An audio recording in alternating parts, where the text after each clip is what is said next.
Hey Feasters, and welcome to episode 203. Want to make referrals more predictable? Of course you do, because it's your number one lead generation strategy already. So why not double down and get the most out of it? Welcome to the Ask Rezzz podcast. I'm Jason, and I'm here to help you get past those bumps in the road, those struggles, those things that hold you back from building an amazing and profitable freelance business each and every single day. So this great question, how do I find work on my own, comes by way of someone from my email list, and I'll leave the name out because they wanted to be anonymous, and that's okay. But I got acceptance to be able to share this question as well as the answer. The thing with word of mouth and referrals is that, well, it's trust by proxy, meaning that if I tell you about someone else, since you already trust me, you inherently will trust that person, right? So when people talk to me or ask me about things like this, right, that all of my work so far is referral based or word of mouth, how do I go find work in a more predictable, more effective way? They jump to Facebook ads, Instagram ads, content marketing, and such, right? But here's the thing. If you are getting word of mouth recommendations, why not make them more predictable? Since you're already getting that trust factor through word of mouth, sales are obviously easier, right? Case in point, you probably just need to get them on the phone to close the deal. The thing is getting it predictable. That's the hard part. You want to create opportunities that make word of mouth easy for those who are spreading your good word.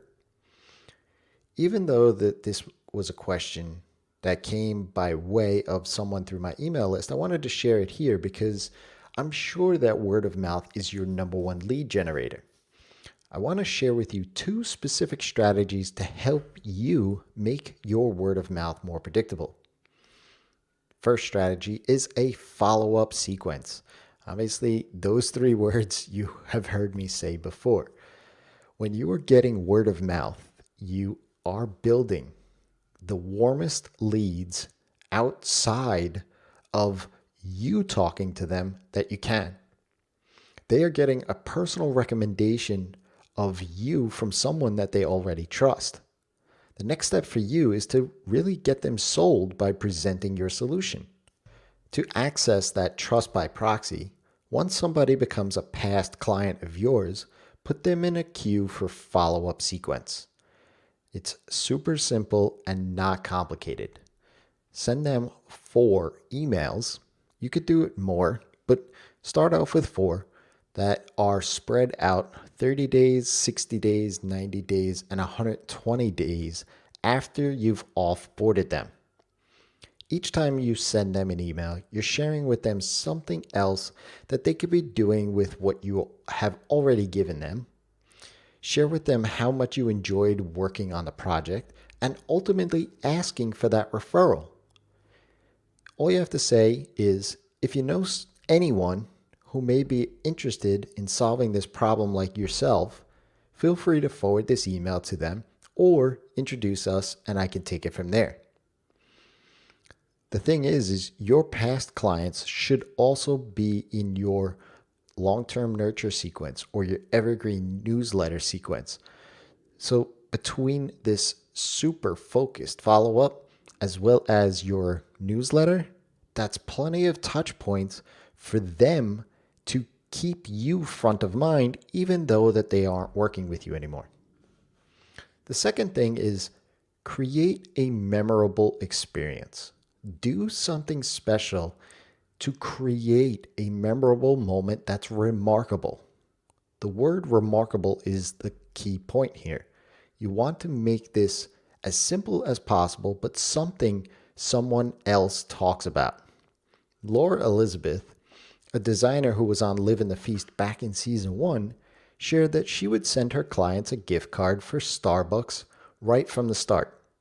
She did this with a note saying, "Grab a coffee on me, so that you can go ahead and put together the content for the website. She knew that she had a problem getting that asset from her clients.